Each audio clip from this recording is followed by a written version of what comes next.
Alright, welcome back everyone. Today we have another ZF5. This one's also a 7.3 diesel pattern, and it's also a rear wheel drive. We're going to take it apart. We're going to do a close inspection on the main shaft gears and synchros. We're going to check for wear, and we're going to just see the general overall condition of this transmission. So we're going to get started here. We're going to pull our pilot bearing out, and we're going to pull our shift fork out.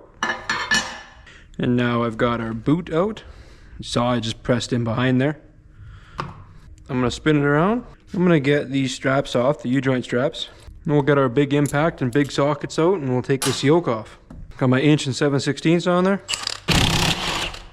Got our nut off. I was going to grab a puller, but we don't need to. We'll just slip our yoke right off. We can get this mount off. Let's clean out our top 3 detents. So again, we'll get in here with our pick. We're going to get in here with a punch and a hammer. There we go. We got it. And now we're going to get a reverse idler out. Got a 6mm Allen head right here. That holds one end of our reverse shaft in. We've got another tucked right in here. That will get out. That holds the other half in. Okay, now we're on to our top hat here. We'll set this aside.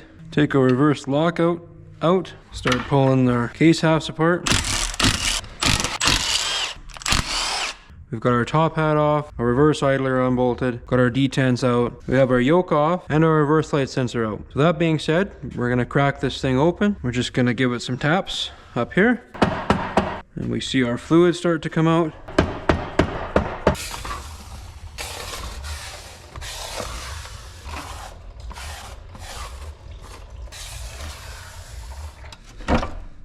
Okay, both our doubles are loose. Let's get rid of some fluid.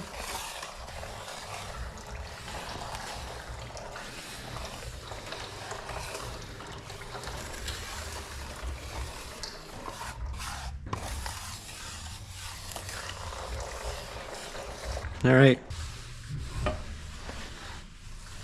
We're gonna stand this thing up. It should sit like that. Oh, I always hit the light. Here's our ZF5 internal components. First things first, we're gonna pull out our reverse idler shaft and our reverse gear, or reverse idler gear. So here we can see our input shaft, our counter shaft, our main shaft, and our shift rail assembly. Shift rail has 3 little Allen headed screws, and I'm fast as f***. And now we're a bit more sturdy. We're gonna get these guys out of here. So I've got our shift rail plate loose. I'm going to start pulling out the shift rails. Here's our main selector rail. Get our input shaft out of there. Very nice input shaft. Now the fun part. We got to tip this down and let everything come out at once. Gently set it down. Now everything quite literally is going to fall out if I don't hold this right.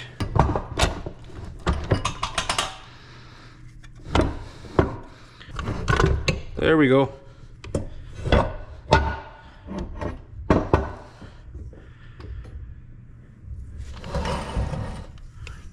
We got our counter shaft, our main shaft, and all our shift rails.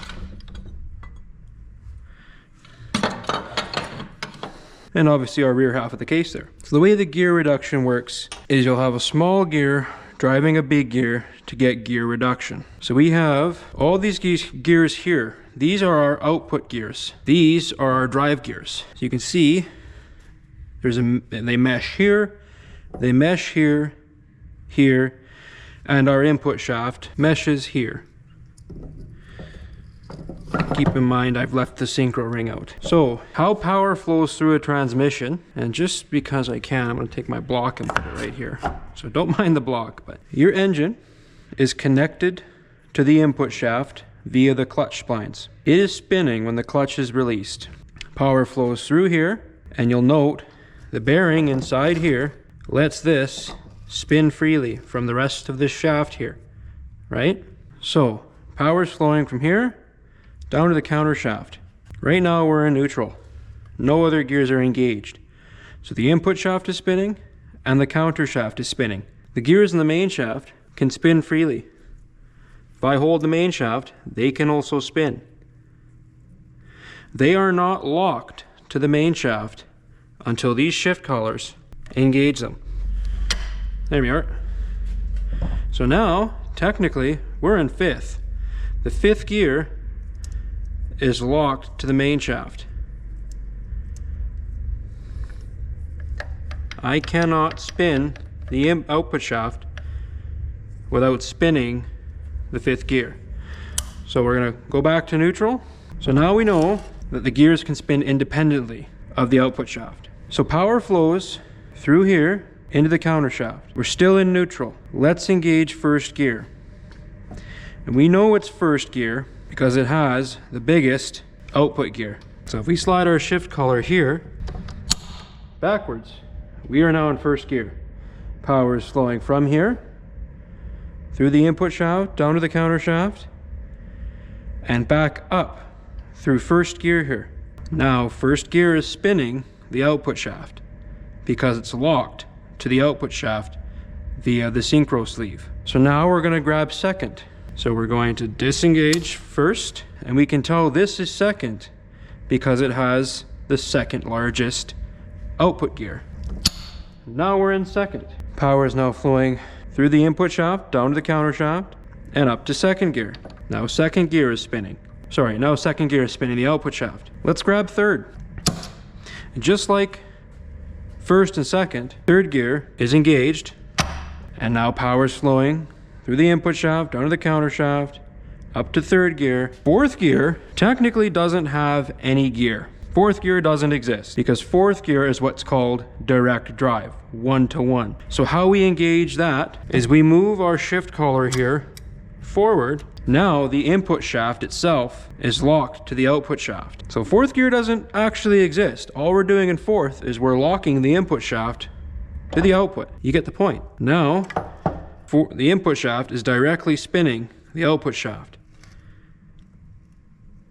Now let's go back to neutral. Fifth gear is the smallest gear when the shift collar is engaged. And now we have overdrive, meaning that the gear on the counter shaft is bigger than the gear on the output shaft. Reverse functions very similarly. We have an idler gear. So if you look down in here, you'll see our reverse gear, which is cut the opposite way. All the other gears on the main shaft have the same angle except the reverse gear. That's how we know it's the reverse gear. You can also see that it does not contact the counter shaft. If it did, it would just spin the same way as all the other forward gears. To make this gear rotate the output shaft in the opposite direction, we need an idler gear. The idler gear gets its name from doing nothing except idling.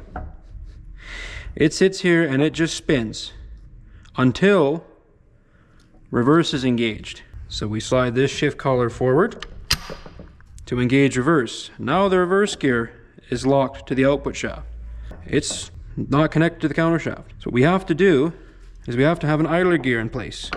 The idler gear changes the direction of rotation from the counter shaft to the main shaft. So now the main shaft is spinning the opposite direction.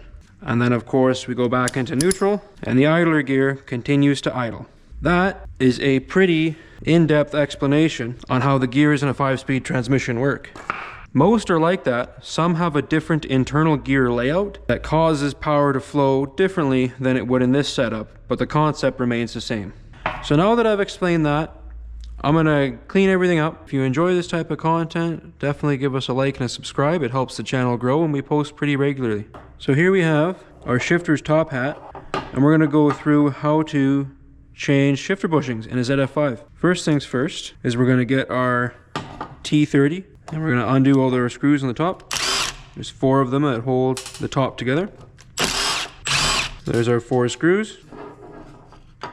And then we can pull everything out from the top hat. There's our gasket. Now here's our boot, our cover plate, and the gasket goes underneath the cover plate. And here's our top hat. Here on the shifter assembly is our shift bushings. They just slide off. They're just a little plastic bushing, and they sit in here in the top hat, just like that. So to replace them, all you do is simply pull the top hat off, or honestly, if you wanted, you could just pull this top cover off, slide out your shifter, remove your old shift bushings, you'll install your new shift bushings, you'll replace the gasket, and slowly, assuming this is still in the transmission, you'll have a shift rail and this that sits on top of everything. You'll want to line up the ball on the end of the shifter with the hole right there in the shift rail. And see, they just slide together. At the same time you're lining that up, you want to pinch both bushings to keep them lined up and slide them into their slots.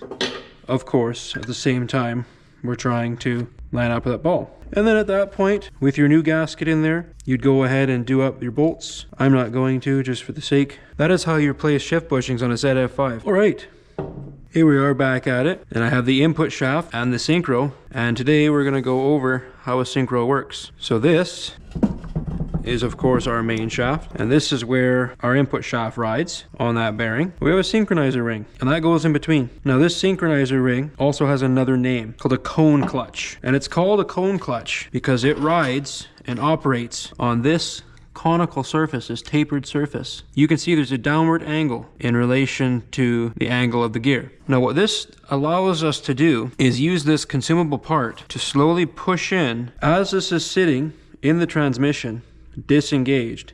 It's able to spin freely. When the shift collar extends forward to lock the gear to the main shaft, it presses the synchronizer ring up against the gear, and it uses that tapered surface to slowly grab and slip a little. You can see it can slip a little there. And it's that action right there, that slipping and then the grabbing, it's that action there that helps slow down the gear to the main shaft, allowing for a smooth transition between gear changes. If this synchronizer ring is able to touch the gear, it's no good. You need to have a gap in between there in order for the tapers to work properly. Without it, it won't have any grab and it will just spin. When it continues to spin, you don't have that slowing down action, and therefore you don't have that smooth transition between gears. That's what gets you your grind or a blown synchro. So if we carefully pull our synchronizer ring off, or our shift collar off, we can also see little indentations, little angles on the teeth here.